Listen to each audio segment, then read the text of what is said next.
मोहभंग पहले प्यार से भाग 4। अभी तक आपने जाना, राजनिधि को प्रपोज करने के लिए होटल बुलाता है।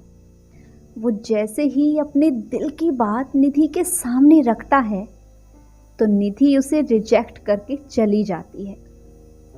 निधि के इस तरह यूं रिजेक्ट करने से राज का दिल टूट जाता है और वो वहीं बैठकर रोने लगता है। पर उसकी दोस्त रिया उसको संभाल लेती है और उसे कामयाब होने का रास्ता दिखाती है।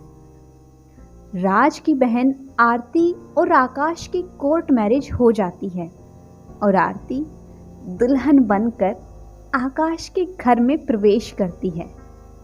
अब आगे। आज आकाश और आरती की साथ में पहली रात थी। आकाश ने दरवाजा बंद किया और आरती के पास आया। आकाश ने आरती का घूंघट उठाया और अपने दिल पर हाथ रखकर कहा,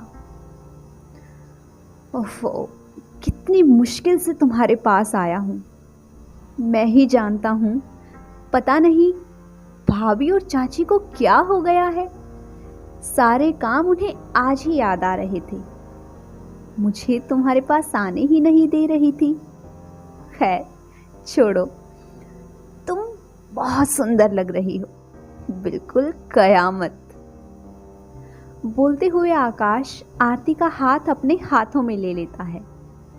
आरती अपना हाथ धीरे से छुड़ाने लगी। सुनिए, कहिए, हम तो कब से सुनने के लिए बेकरार हैं। वो आपने हमें मुंह दिखाई नहीं दी। Oh shit! आकाश ने अपने सिर पर हाथ मारा। आरती मन में, हम भी ना, क्या बोल रहे हैं।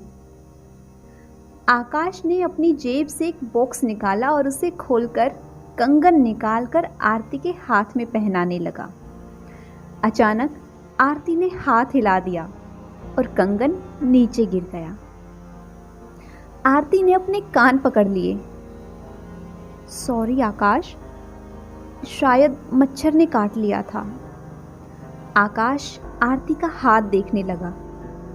कहाँ? पहले कंगन तो लेकर आइए। कंगन पलंग के अंदर चला गया था तो आकाश ने उसे निकालने के लिए पलंग के अंदर झांक कर देखा और चिल्लाया, स्नेहा, सुमन, तुम दोनों? स्नेहा और सुमन दोनों बाहर निकली और आकाश के सामने आकर अपने कान पकड़ लिए। सॉरी भैया, अब दोनों यहां से निकलने का क्या लोगी?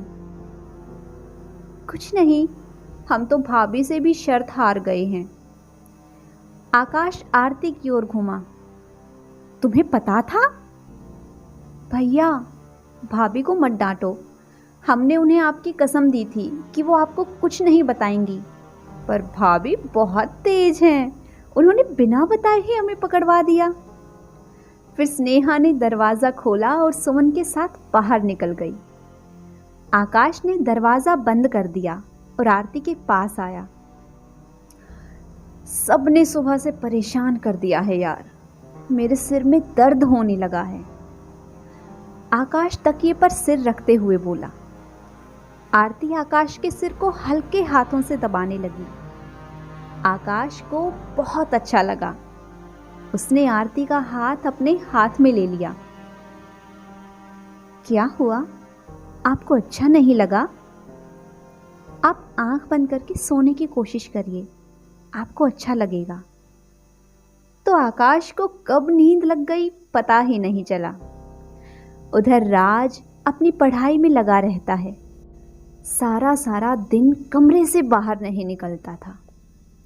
महेश जी और सुधा जी उसकी लगन देखकर खुश थे, पर सुधा जी उसके लिए थोड़ी चिंतित होती थी कि राज तो हंसना ही भूल गया है।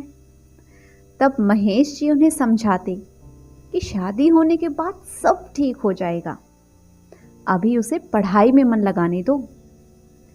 नेहा ने बीए करने के साथ ही कपड़ों की सिलाई का कोर्स भी किया था और अब वो सिलाई की दुकान खोलना चाहती थी। पूजा ने नेहा का काम आसान कर दिया। दरअसल पूजा के घर का नीचे वाला पोर्शन खाली था और उससे कुछ आ भी नहीं रहा था। नेहा थोड़ा सकुचा रही थी कि इतनी बड़ी जगह बिना किसी रेंट के वो कैसे ले सकती है। तो पूजा ने उसके साथ पार्टनरशिप कर ली और पढ़ाई के साथ साथ दुकान में भी समय देने लगी। नया नया काम था और दोनों को इसमें मज़ा आ रहा था। कस्टमर उनके काम से खुश थे क्योंकि वो बिल्कुल टाइम पर काम पूरा करती थी। जल्दी ही उनका काम बढ़ गया तो स्टाफ रख लिया गया। अब उन्हें बाहर से ऑर्डर मिलने लगा था और पूजा के भी एग्ज़ाम आने वाले थे। तो दोनों ने दीपक को समझाया कि वो बिजनेस संभाल ले तो बिजनेस बहुत तरक्की कर सकता है। दीपक को भी पूजा और नेहा की बात पसंद आ गई और उसने अपनी नौकरी छोड़कर काम संभाल लिया। पूजा अपनी पढ़ाई पर ध्यान देने लगी। अब दीपक की वजह से बिजनेस और बढ़ गया और साथ ही दीपक और नेहा एक दूसरे को समझने भी लगे थे। दीपक साधारण शक्लो सूरत का पर बहुत अच्छे दिल का इंसान था। ना ज़्यादा गुस्सा करना, ना किसी बात की अकड़। नेहा मन ही मन दीपक से प्यार करने लगी थी। पूजा आजकल पढ़ाई में बिजी थी तो नेहा ही उनके लिए खाना बना दिया करती थी। बस घर के दूसरे काम के लिए काम वाली आती थी। शाम 6 बजे दुकान बंद करने के बाद नेहा किचन में खाना बना रही थी और पूजा अपने रूम में पढ़ाई कर रही थी। तभी दीपक नेहा के पास किचन में आया और बोला,